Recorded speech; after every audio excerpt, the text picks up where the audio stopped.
Sekjen Partai PDIP, Hasto Kristianto, mengatakan ada kekuatan besar di belakang KPU yang membuat partai-partai pendukung Ganjar Mahfud suaranya dikecilkan.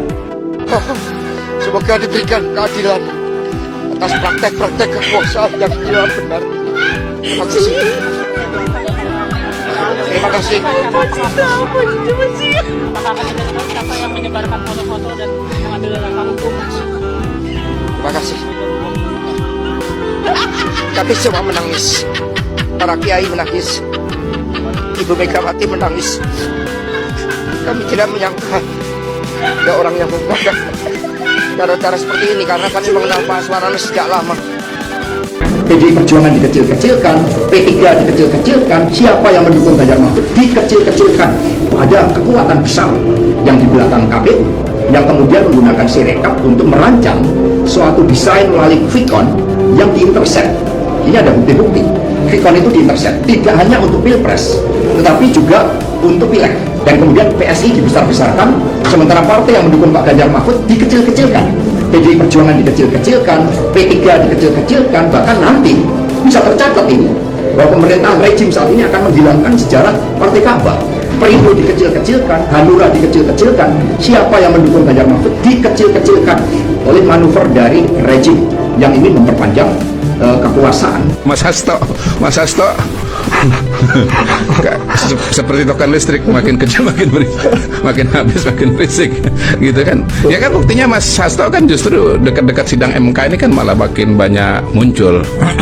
Terakhir kan menyamakan Gibran dengan supir truk yang nabrak di gerbang tol Halim. Iya. Dan khilaf katanya. Ya karena hilap, terus belum cukup umur, lebih kepada soal belum cukup umur. Ya tidak punya kedewasaan. Saya melihat dalam konteks kali ini sebetulnya yang lebih mirip dengan supir truk di gerbang tol Halim utama itu adalah Mas Hasto. Mas Hasto nggak cukup umur dalam menavigasi politik Indonesia, dalam menavigasi PDI Perjuangan. Buktinya PDI Perjuangan nabrak dan terguling. Kan bisa keras saja Bang Rocky, tidak perlu kasar. Ya, Tidakkah itu lebih efektif, tidak perlu menimbulkan keonaran? kalau saya nggak bisa bangunkan orang dengan meter, saya siram di air. Jadi Bang Rocky ini mau membangunkan apa dengan kata-kata itu? Membangunkan kesadaran publik buat dua kebijakan Jokowi ini bermasalah secara hukum dan tidak fungsional untuk menghasilkan kesejahteraan. Yang ada sekarang membangunkan amarah publik. Ya, amarah yang direkayasa Siapa yang merekayasa? hanya pada PDIP. Jadi Anda menuding PDIP yang mengorkestrasi ini? Ya. Secara spesifik siapa di PDIP? Hasto. Ya. Kenapa? Dia yang lebih dulu mengatakan bahwa itu harus dipenjara. Lalu relawan ikut. Jadi puluhan laporan kepada Anda itu diorkestrasi PDIP? Pasti.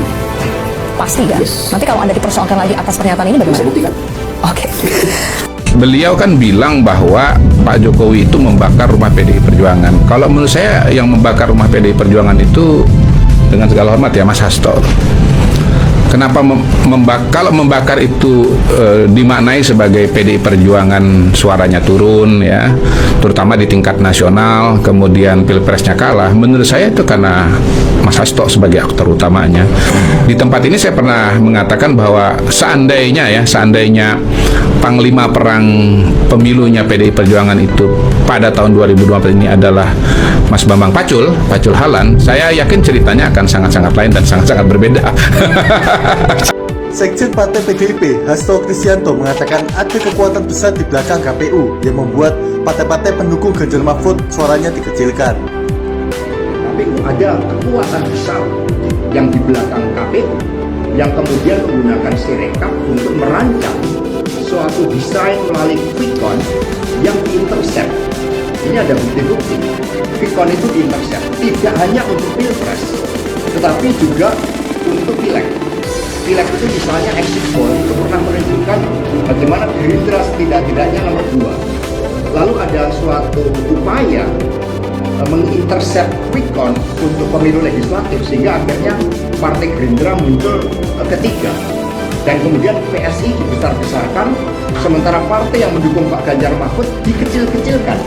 PDI Perjuangan dikecil-kecilkan, P3 dikecil-kecilkan, bahkan nanti bisa tercatat ini bahwa pemerintahan rejim saat ini akan menghilangkan sejarah Partai Ka'bah.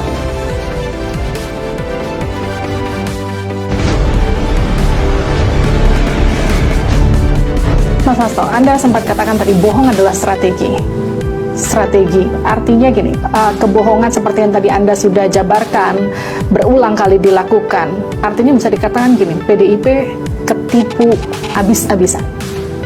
Kalau kata orang, kalau orang baik itu biasa ketipu. tapi ya buat kita nggak ada masalah, karena kami politik kan diajarkan pada nilai-nilai kebenaran itu. Maka mengapa di dalam filosofi wayang, seorang raja yang paling bijaksana, itu namanya Pandu Dewanata, itu darahnya putih, karena dia melambangkan suatu lambang yang paling agung dari seorang pemimpin, itu tidak bohong. Jadi ketika kami katakanlah dibohongin seperti itu, kami tenang-tenang aja, karena itu bukan di kami, itu kepada orang yang berbohong, dan akhirnya rakyat yang menilai. Pada akhirnya, apakah seorang pemimpin betul-betul membangun karakternya, dan dengan karakter itu dia menjadi suri toladan yang kemudian menjadi inspirasi bagi banyak orang, atau karena demi ambisinya bohong pun dilakukan. Buat kami nggak ada masalah. Ketika 1 minggu setelah Golkar, PKB sama PAN memberikan dukungan pada Pak Prabowo di Museum Perumusan Naskah Proklamasi, saya melihat udah bergeser total ini. Lalu sebagai bagian dari tanggung jawab saya bahwa saat itu ikut mengendorse Pak Jokowi, saya izin kepada Ibu, Bu, ini udah nggak benar, karena sudah berbohong, termasuk kepada Mas Guntur Soekarno Putro. Pada bulan Agustus tahun 2023, Mas Tok nanya kepada Pak Jokowi, Dek, ini bagaimana terkait dengan Ganjar? Udah Mas, saya ke Ganjar. Mas Tok mengatakan, saya nggak pernah dibohongin orang. Tapi kali ini Dek Jokowi juga berbohong kepada saya. Padahal tanggal 17 Agustus saya bertanya kepada Dek Jokowi. Ya itu ceritanya. Jadi saya tanggung jawab tentu saja. Maka sebagai tanggung jawab itu saya memilih, Bu, sebagai tanggung jawab saya mohon izin supaya tidak mengganggu partai. Saya mundur dan kemudian saya akan melakukan upaya meluruskan kebenaran ini. Tapi bagi Ibu kan partai ini kan punya tugas yang penting. Maka kemudian udah kamu tetap sebagai sekjen, dan udah kita lihat pokoknya Gusti ora sari. Itu jawaban Ibu, dan saya tetap di PD Perjuangan. Dan kemudian setelah pemilu ini yang kami perkirakan dalam seluruh data kami setidaknya putaran kedua, maka baru kami sampaikan yang seharusnya pada putaran kedua itu. Tapi kan kita diajarkan pentingnya kedewasaan dalam politik dan kesabaran revolusioner. Siapapun yang menyalahgunakan kekuasaan, apalagi pada ambisi hanya untuk keluarga, ada nilai-nilai Satyam Eva Jayate, kebenaran pasti akan menang. Jadi kami sudah move on dalam hal seperti itu.